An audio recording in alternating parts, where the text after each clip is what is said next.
Buenos días a todos. Gracias por conectarse.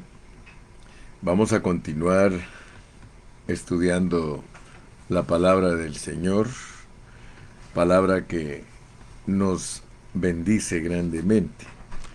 En la Biblia hay versículos que como cristianos los hemos leído, pero a veces no ponemos toda la atención que es necesaria para discernir lo que Dios nos quiere hablar. Quiero iniciarme en esta mañana con Primera de Corintios. Primera de Corintios, capítulo número 2. Y vamos a comenzar leyendo el versículo 6. Dice Primera de Corintios 2, 6. Sin embargo. O sea que si usted quiere entender por qué el apóstol dijo sin embargo, tiene que leer desde el versículo 1, porque sin embargo dice en el versículo 6. Si usted se da cuenta, en el versículo 1 dice, así que, hermanos, cuando fui a vosotros, o sea que el apóstol Pablo vino a los Corintios, y los Corintios pues era una iglesia muy carnal, una iglesia que ignoraba que tenían espíritu. Ellos no sabían que para entender las cosas de Dios hay que tener espíritu humano, porque en el espíritu humano viene a morar el espíritu de Cristo, el espíritu de Dios. Si usted se va al contexto que siempre es todo el libro, cada versículo que leemos tiene que ser analizado a la luz de todo el libro, y si nos vamos hasta el capítulo 6 y versículo 17, usted va a notar algo. Dice, pero el que se une al Señor, un espíritu es con él. Entonces, por eso es de que nosotros hemos aprendido que hay dos espíritus. Está el espíritu del Señor y está el espíritu del hombre. El espíritu de Dios y el espíritu del hombre. Y el que se une al espíritu de Dios, que es el Espíritu Santo, pues un espíritu es con él, se vuelve uno. Y esto es un misterio maravilloso que está revelado en la Biblia. Entonces, cuando entendemos que nos hacemos uno con el Espíritu de Dios, aquí Pablo dice que hablamos sabiduría. Por eso me introduje en el 2.6, pero le dije que no ignoremos los contextos. Porque el apóstol quería que los corintios entendieran que él no venía con palabras excelentes a ellos, ni con palabras que se basaran en sabiduría humana, sino que él venía con el poder del Espíritu Santo. El poder del Espíritu Santo tiene que ver con la palabra que viene del corazón de Dios. Entonces podemos leerlo, dice así que hermanos, cuando fui a vosotros, versículo 1, para anunciaros el testimonio de Dios, no fui con excelencia de palabras o de sabiduría, pues me propuse no saber entre vosotros cosa alguna, sino a Jesucristo, y al crucificado, por supuesto, y a este crucificado. Y estuve entre vosotros con debilidad y mucho temor y temblor, y ni mi palabra ni mi predicación fue con palabras persuasivas de humana sabiduría, sino con demostración del Espíritu y de poder, para que vuestra fe no esté fundada en la sabiduría de los hombres, sino en el poder de Dios. Sin embargo, hablamos sabiduría entre los que han alcanzado madurez, y sabiduría no de este siglo, ni de los príncipes de este siglo que perecen. Entonces la sabiduría que nosotros hablamos tiene que ver con la mente de Cristo, porque aquí mismo en el versículo 16 dice, porque ¿quién conoció la mente del Señor? ¿Quién le instruirá? Mas nosotros tenemos la mente de Cristo. Entonces, nosotros como cristianos, teniendo la mente de Cristo, nosotros vamos a entender el versículo 9, que dice, antes bien, como está escrito, cosas que ojo no vio, ni oído oyó, ni han subido en corazón de hombre, son las que Dios ha preparado para los que le aman. Entonces, como tú y yo amamos a Dios y somos uno con Él en nuestro espíritu, por el Espíritu Santo nosotros vamos a hablar cosas que nunca han subido. Nunca, mire, aquí dice, ni han subido en corazón de hombre. Dice, antes bien, como está escrito, cosas que ojo no vio, ni oído oyó, ni han subido en corazón de hombre, son las que Dios ha preparado para los que le aman. Entonces, al estudiar uno la palabra de Dios, van a venir cosas, van a subir en el corazón del hombre, en el corazón del cristiano, van a subir esas cosas. O sea que nosotros tenemos que entender que hay muchas cosas que nosotros no sabemos todavía. Por eso es que también dice, clama a mí y yo te responderé y te enseñaré cosas que tú no conoces. O sea que la sabiduría de Dios va saliendo a flote, va saliendo a luz cuando nosotros estudiamos la palabra y nos encomendamos a la mente de Cristo y nos abandonamos en las manos del Espíritu. Si nosotros amamos al Señor, porque esa es la clave, si amamos al Señor, Él nos va a ayudar a discernir verdades que muchos no han entendido.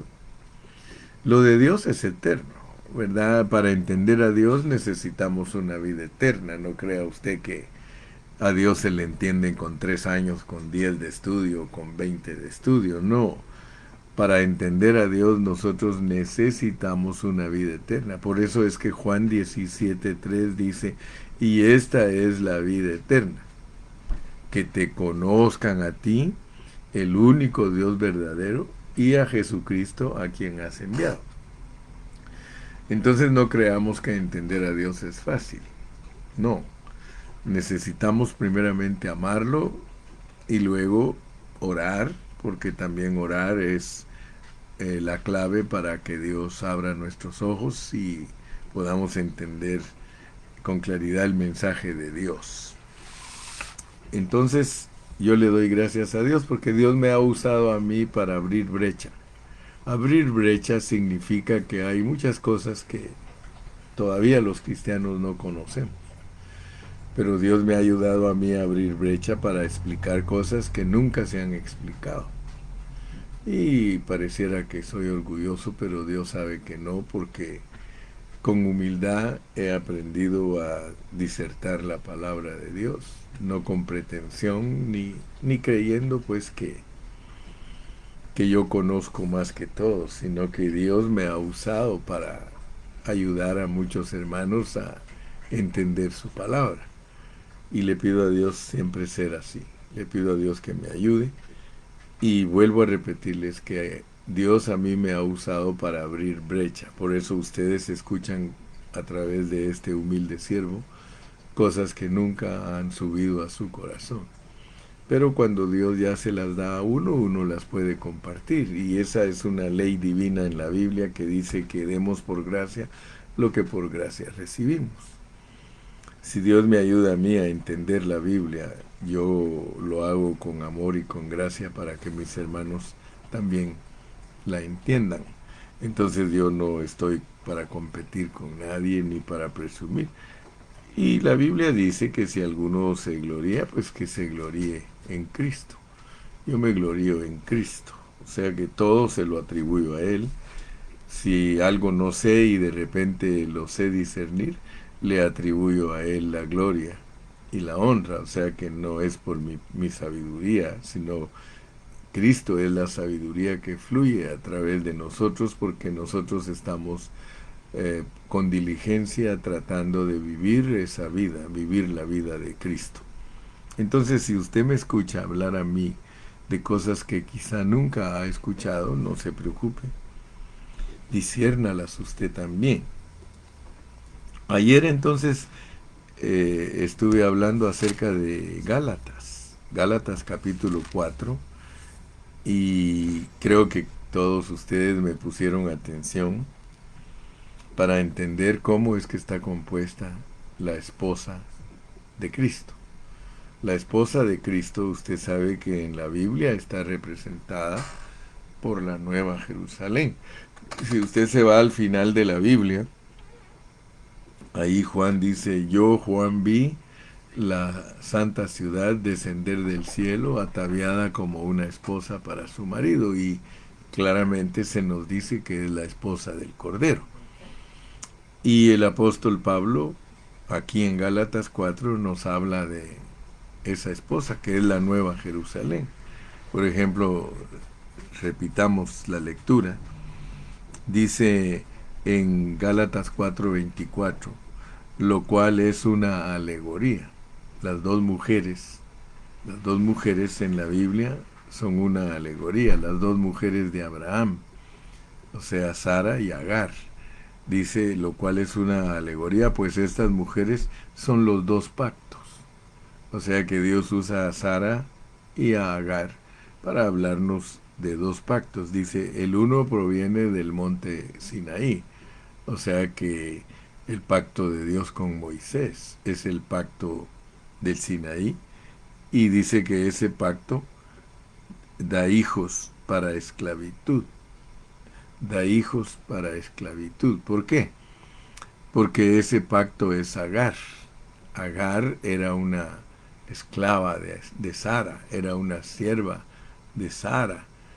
Entonces tenemos que poner atención para entender la verdad espiritual que está contenida en este pasaje. Si Agar era la esclava de Sara, quiere decir que cualquier hijo que ella le diera a Sara era un esclavo. ¿Por qué? Porque ella era esclava. Por mucho que Sara amara a los hijos de Agar, debido a que ella no podía tener hijos, entonces ella propuso a Abraham que tuviera un hijo con Agar, pero el problema era que era un escoger de la carne, así lo dice aquí claramente. O sea que la carne pues se desesperó, como no tenían hijos, la carne se desesperó y ellos lo que querían era un heredero. Pero resulta que ese heredero era un esclavo, mire, y por eso dice en el versículo 30, dice, mas, ¿qué dice la escritura? Echa fuera a la esclava y a su hijo, porque no heredará el hijo de la esclava con el hijo de la libre. O sea que Dios no puede usar a un esclavo al lado de su hijo para repartir la herencia. Ahí juntos, no, sí lo puede, sí lo heredó porque al fin y al cabo era su hijo, pero era un hijo de una esclava y jamás dejaría de ser esclavo, porque un hijo de una esclava es esclavo. Tiene usted que entender, de acuerdo al Levítico, la ley de los esclavos, en Deuteronomio, la ley de los esclavos. La ley de los esclavos en Deuteronomio era que los dueños de casa, el amo era el dueño de los esclavos, y él tenía una mujer allí de esclava, y con su marido y los hijos que le nacieran eran esclavos. No, nadie podía llegar a ser hijo legítimo porque no nacía de la pareja que eran los amos de la casa. Entonces yo quiero que usted entienda pues que la forma en que Dios pone la ley, la forma en que Dios pone el monte Sinaí, lo pone con una esclava. Entonces la ley era para esclavizar. La ley era para esclavizar. Entonces cualquiera que quiera guardar la ley es un esclavo de la ley. No es un esclavo de Cristo. ¿Por qué? Porque Agar es la ley. Mire, lo cual es una alegoría, pues estas mujeres son los dos pactos. El uno proviene del monte Sinaí, el cual da hijos para esclavitud. O sea que así lo decidió Dios. Dios decidió que la ley, porque la ley no era su meta. Si la ley hubiese sido su meta, las promesas de la ley serían diferentes. Pero la ley lo único que dice es, si no haces esto, te mato. Si no haces lo que dice la ley, eres muerto.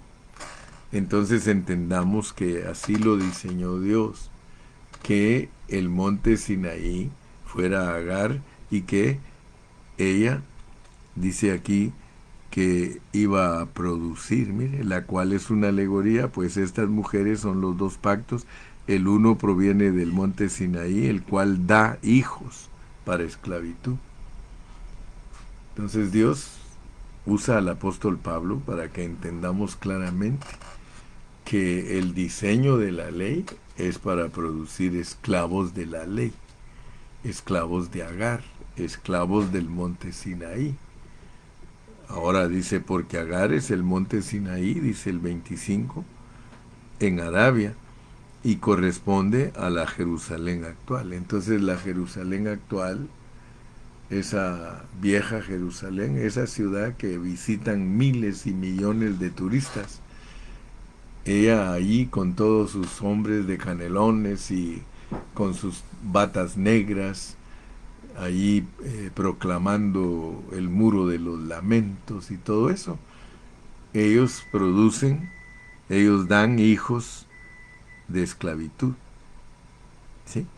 Dice, mire, por favor, lea conmigo claramente el versículo 25, porque Agar es el monte Sinaí en Arabia y corresponde a la Jerusalén actual, pues ésta, junto con sus hijos, está en esclavitud. Está en esclavitud. Y pues estar en esclavitud es estar sirviendo a eso, sirviendo, porque esclavo es siervo, ¿verdad? Pero usted vea el contraste, más la Jerusalén de arriba, más la Jerusalén de arriba, porque estamos hablando de la esposa.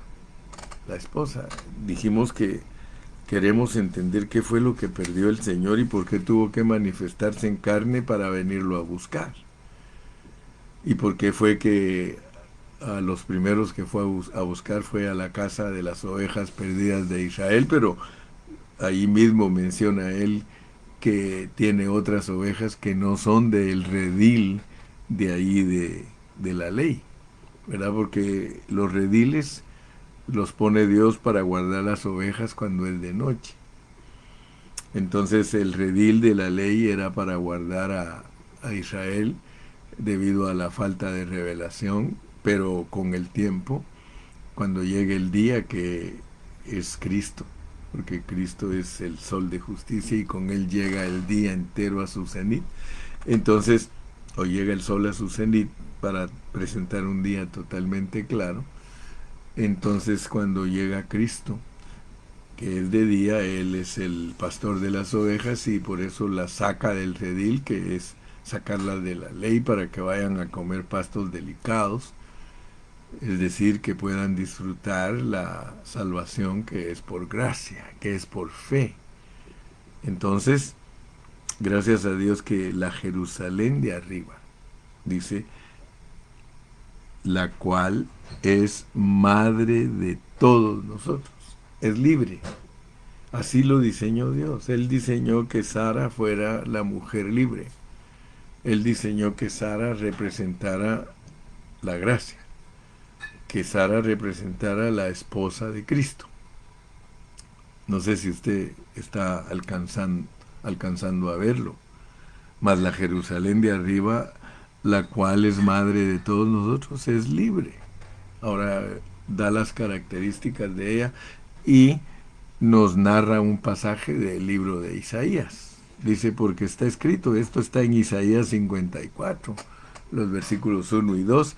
Ahí dice, regocíjate, oh estéril, hablando de Sara, que no podía tener hijos. ¿Se acuerda que ella se rió cuando le dijo el ángel que iba a Abraham que iban a tener un hijo? Ella se rió porque dijo, ¿cómo yo, una mujer que ya hasta estoy fuera de la costumbre de las mujeres, o sea, su periodo para quedar embarazada? Entonces dice, ¿cómo yo voy a dar a luz?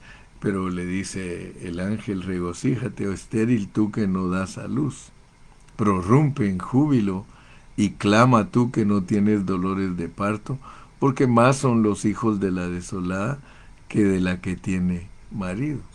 O sea, si usted se da cuenta, por medio de la promesa dada a Abraham, que ya entendimos que como el beneplácito de Dios es tener muchos hijos gloriosos, entonces ser hijos de la promesa es ser hijos del Espíritu, porque la promesa era el Espíritu Santo.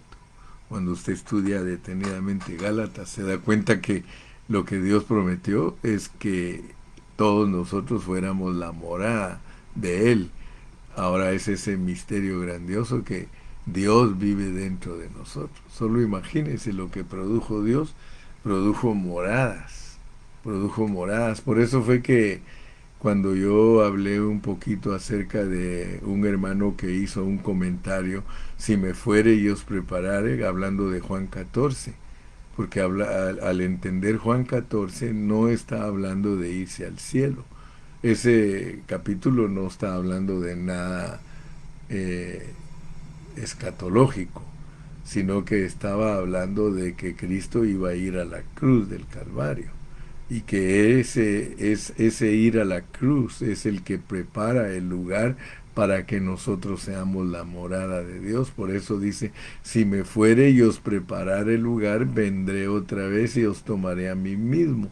O sea que no está hablando de la ida de Cristo al cielo y regresar en su retorno para venir a recompensar a la iglesia. No, ahí está hablando de la venida del Espíritu Santo. Lea cuidadosamente Juan 14, no lo puede usar para decir otra cosa. Es la venida del Espíritu Santo. Si me fuere y os preparare, está hablando de ir a la cruz del Calvario. Si nosotros entendemos mal un pasaje y lo llevamos así hasta el final de la Biblia, vamos a llegar torcidos. Pero si nosotros tomamos los contextos bajo su texto, entonces nosotros no nos perdemos ni vamos a enseñar la Biblia en una forma equivocada, ¿verdad? Aquí podemos ver entonces que dice en el versículo 28: así que, hermanos, nosotros como Isaac somos hijos de la promesa. Ser hijos de la promesa es ser hijos del Espíritu, es ser hijos del Cristo resucitado, es ser los hijos gloriosos. Aleluya. Y entonces dice: pero como entonces en el tiempo de Sara y Agar, dice: pero como entonces el que había nacido según la carne. O sea que yo quiero que usted vea la diferencia, que un esclavo nace según la carne. Entonces usted tiene que saber que la ley de Moisés, era impuesta debido a los pecados, fue agregada, no era el plan correcto de Dios, porque Dios desde el principio manifestó que el justo por la fe vivirá. O sea que todo el plan de Dios siempre ha sido por fe. Por eso en un mini mensaje yo les expliqué que la salvación del Antiguo Testamento era por fe y la salvación del Nuevo Testamento es por fe. No, la salvación no es por medio de la ley. No, la salvación es por fe. Si no, no pondría Dios a Abel como el primer hombre. Dice: por la fe Abel, lea bien Hebreos 11, por la fe Abel. Desde Abel empezó a declarar Dios que la salvación es por fe. El justo por la fe vivirá. La ley fue agregada. La ley es para producir esclavos. Aquí está bien claro el mensaje. Produce esclavos, y esclavos serán todos los judíos. Si ellos se dejan guiar por la ley, ellos son esclavos de la ley. Pero si ellos se dejan guiar por Cristo, ellos son esclavos de Cristo.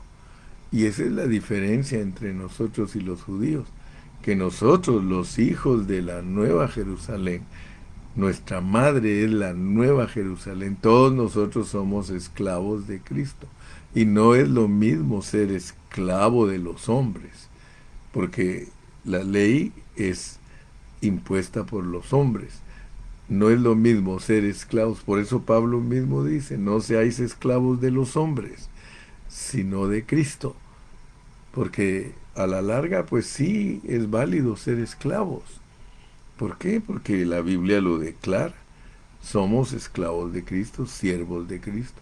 Pero los del pacto de Sinaí son esclavos de los hombres, porque la ley la impone el hombre, no la impone Dios. Dios nunca puso la ley para imponerla, no.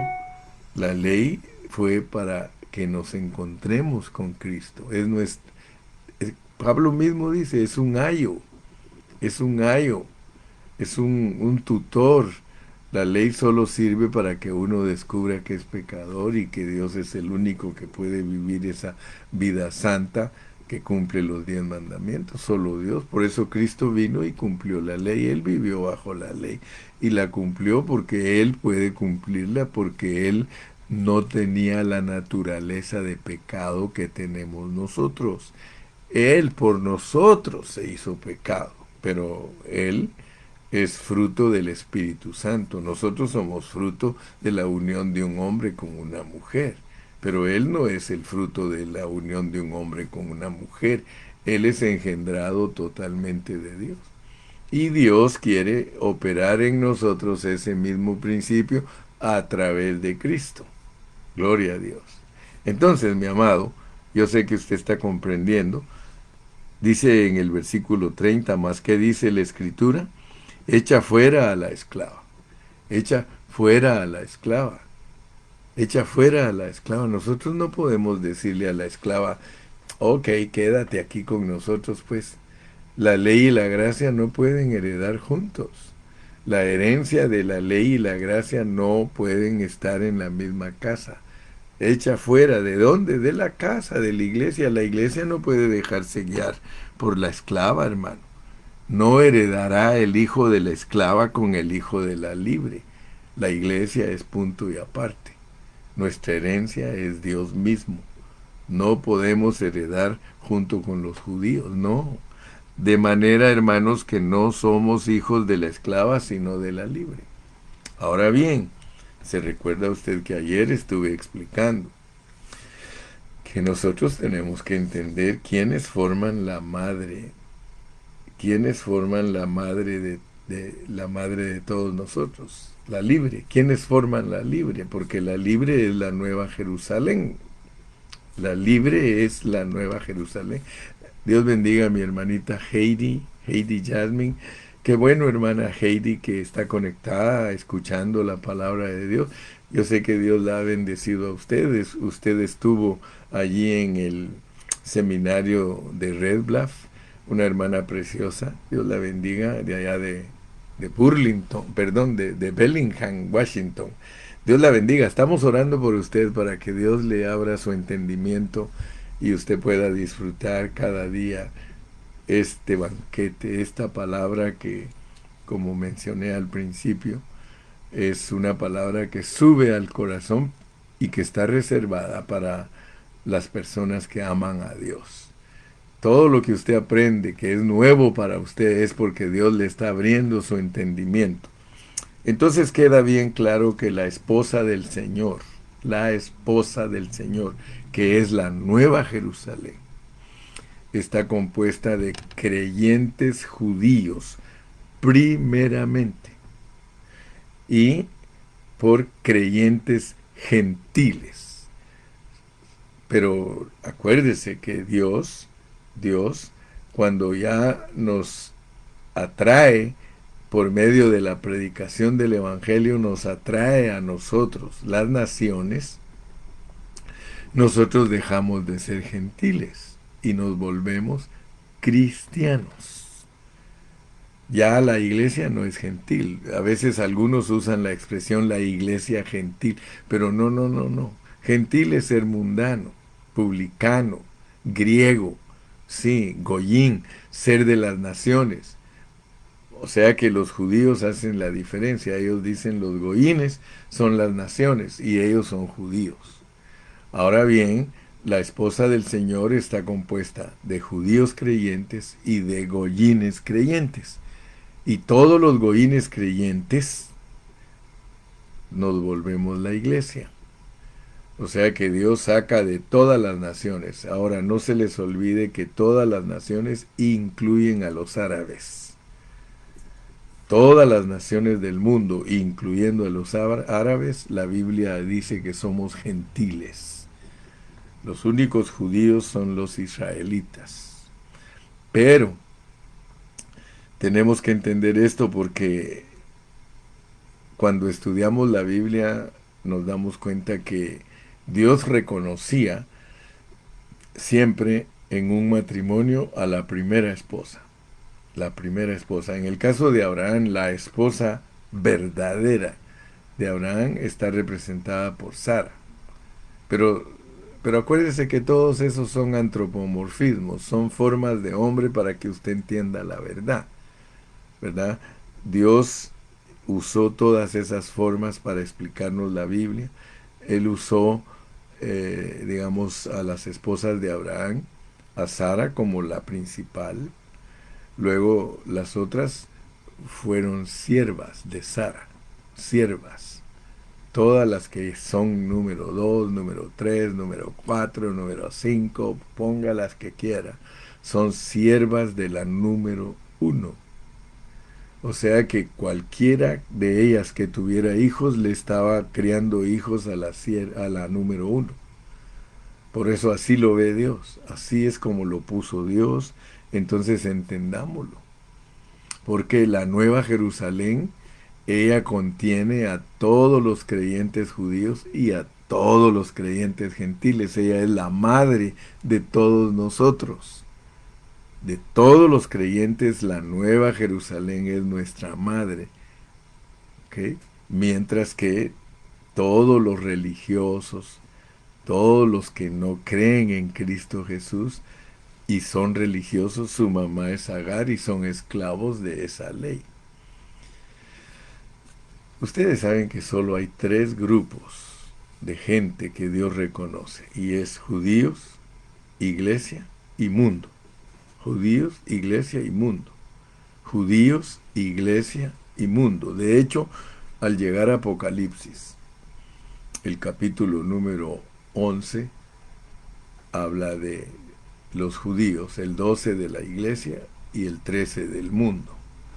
Entonces Dios trata con esas 3 clases de personas, pero no nos confundamos. Judíos y naciones creyentes son la Nueva Jerusalén, son Sara, Sara.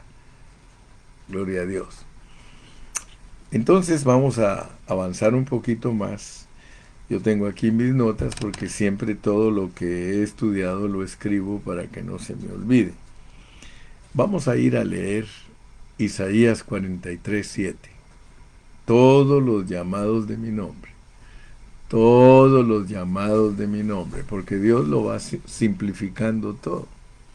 Ayer también les puse el ejemplo de Salomón, que Salomón tuvo 300 esposas y 700 concubinas.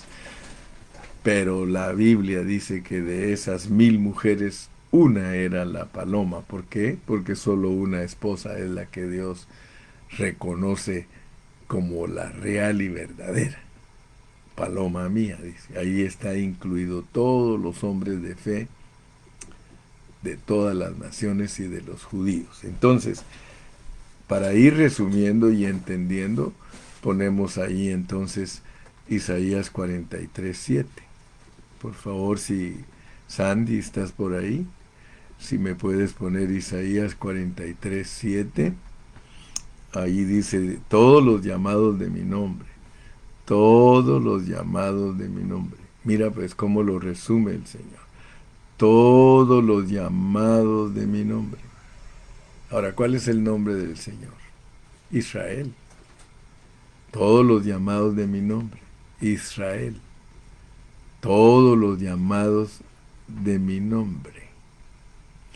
O sea que sí hay judíos, pero espirituales. La Nueva Jerusalén tiene judíos, pero espirituales. Todos los llamados de mi nombre. ¿Cuál es el nombre del Señor? Israel. ¿Cuál es el nombre del Señor? Cristo. ¿Cuál es el nombre del Señor? Entonces, si nosotros somos llamados de su nombre, somos israelitas. Pero la Biblia marca bien claramente la diferencia. Dice que somos israelitas circuncidados del corazón. Nosotros somos israelitas circuncidados del corazón, verdaderos judíos. Cristo es verdadero judío. ¿Por qué? Porque Él estaba circuncidado del corazón. Nosotros somos los verdaderos israelitas circuncidados del corazón y nuestra madre es la Nueva Jerusalén, la esposa de Cristo. Todos los llamados de mi nombre, para gloria mía, los he creado, los formé y los hice. Entonces, vamos a entender esto, pues, que somos israelitas espirituales. Por eso nuestra mamá es la Nueva Jerusalén. Sí somos israelitas. Israel es el nombre del Señor, así que todos los verdaderos judíos, representados por las tres esposas de Abraham, vienen a ser la Nueva Jerusalén, la Sara del Señor, la Sara del Señor. Recuerde que la primera esposa es la reconocida por Dios. Las otras son siervas. Agar y Sétura son siervas de Sara. Pero ambas son madres que cuidan hijos de Sara. Aleluya. ¿Sí? Espero que Dios nos abra nuestra mente para entender la manifestación de Dios. Dios se ha manifestado en esta tierra a través de Jesucristo para rescatar lo que un día perdió. Dios perdió en la esfera celestial a sus ovejas de la casa de Israel y a sus ovejas del otro redil, a los gentiles. Juan 10:16. Nosotros somos el hijo pródigo que se fue de casa y que regresa después, que en la tierra lejana reconoce que es mejor regresar a casa con el Padre. Toda esa historia del hijo pródigo está en Lucas 15, versículos del 11 al 32. Regresar a casa significa regresar a nuestro estado de plenitud, de nuestros sentidos, de movimientos y conocimientos, o sea, regresar a nuestro hábitat natural. Mire cómo Dios nos revela que lo que nosotros estamos logrando es regresar a casa. Nuestro viaje es regresar a casa, regresar a nuestro estado primigenio lleno de gloria. En la casa está la gloria. Por eso cuando el hijo pródigo regresa, él entra a disfrutar a la casa. Él pensaba que a trabajar venía, no, porque la mentalidad del cristiano es, oh, voy a ser un jornalero.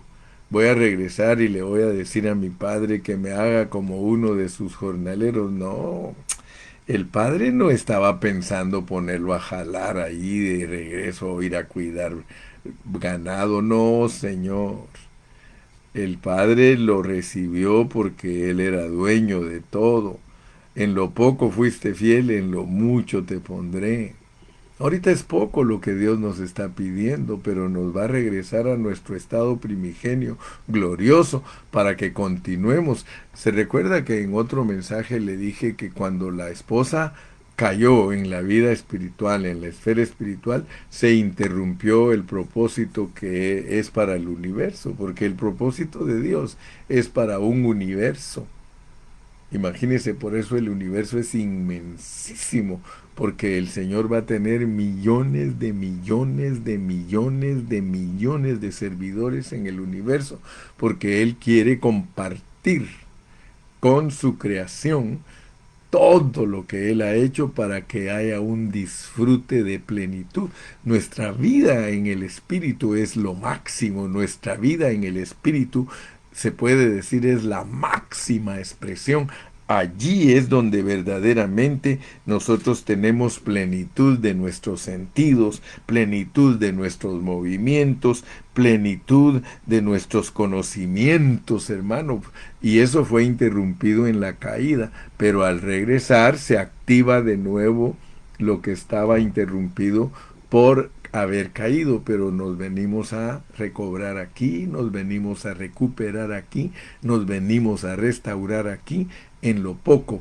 ¿Por qué? Porque estamos en un cuerpo caído, estamos aquí como hombres caídos, pero Dios tiene la habilidad de podernos levantar, y por eso es admirable lo que Dios está haciendo, porque Él nos va a traer a este estado de plenitud, y entonces va a activar otra vez el programa, y esto va a ser como un sueño. Esto va a ser nada más, oh sí, nosotros pasamos por ahí, aleluya, para poder regresar y tomar nuestro estado glorioso, porque nosotros, hermanos, somos la esposa de Cristo. Si tú no te sientes la esposa de Cristo, entonces tú no eres glorioso.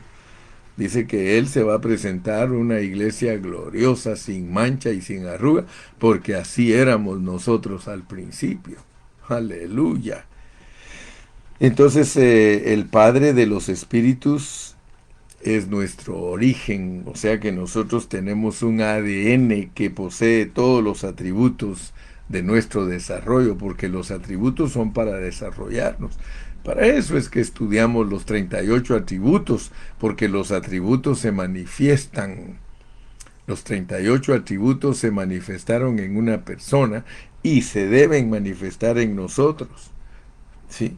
En nuestro estado primigenio somos espíritus con propósito eterno. Aleluya. Para un progreso espiritual. 38 atributos sometidos a prueba para progresar espiritualmente. Y eso solo se logra a través de Cristo.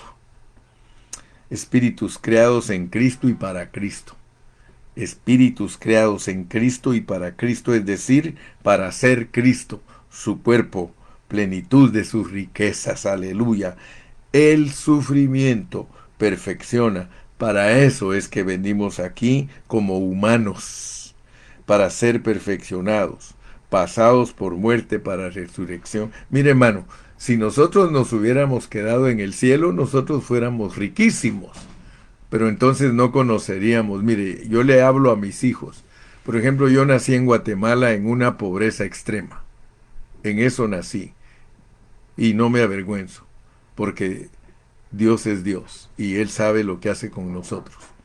Yo nací en una pobreza extrema, pero cuando yo vine a Estados Unidos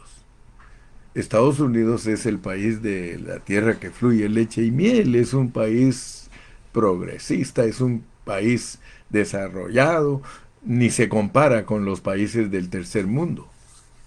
Nosotros pobrecitos, nosotros somos personas que la mayoría de todos nosotros los latinos nacimos en la pobreza. Solo los ricos de nuestros países están contados. Y ellos no comparten, ellos nunca se han interesado en ayudar a sus conciudadanos, a sus compatriotas. Ellos, entre más se enriquecen ellos, más orgullosos. A ellos no les importa.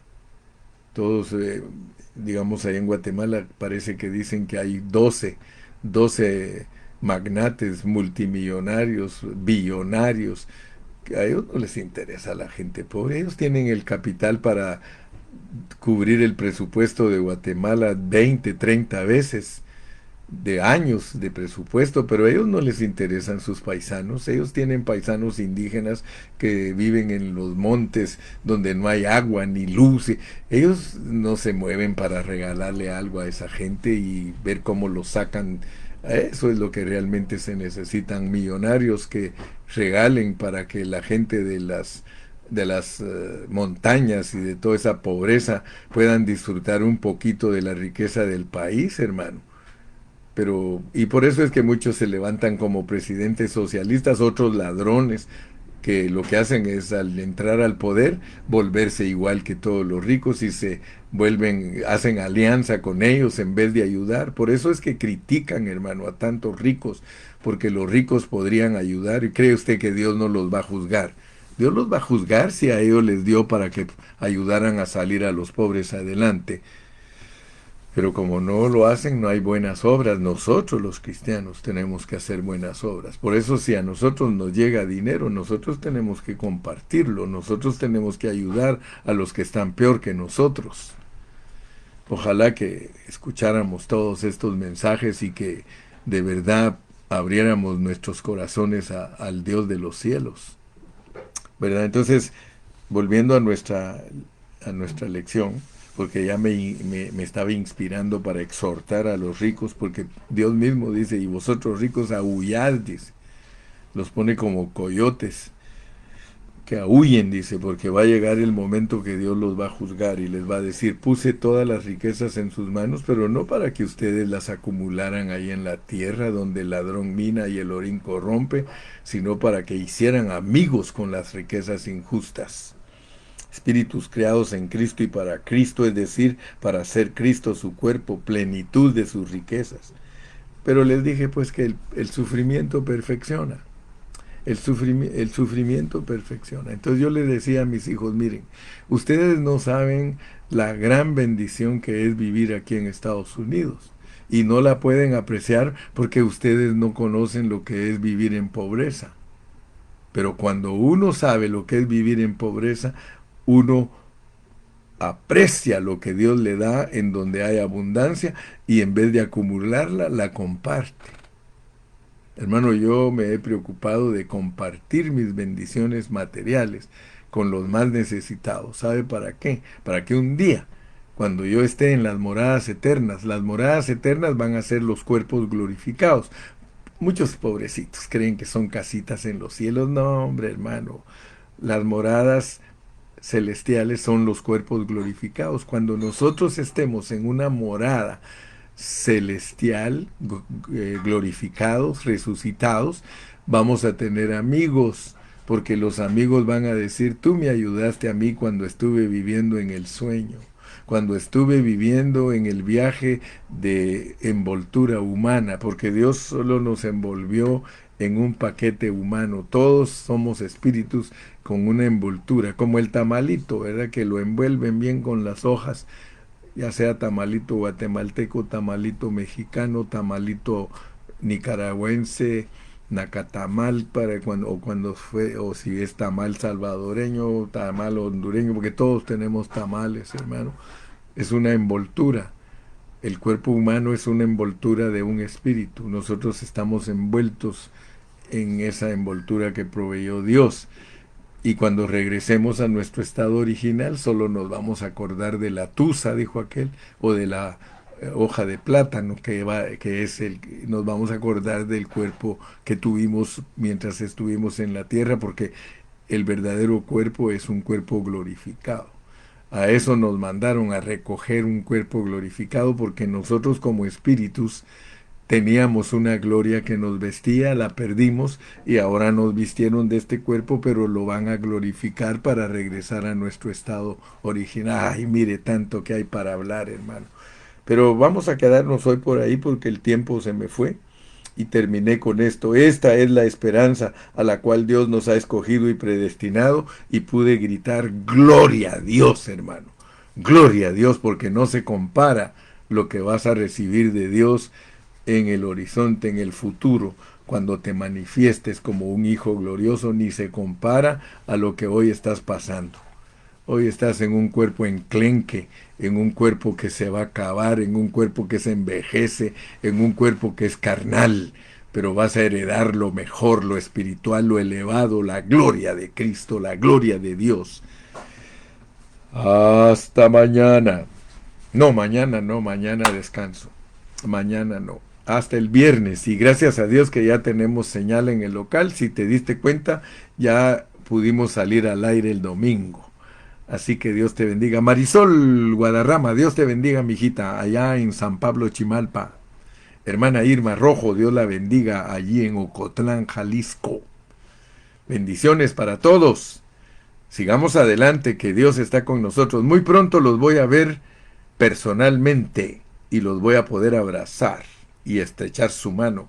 Estaremos en el seminario en Pachuca en el mes de febrero, 7, 8 y 9 de febrero.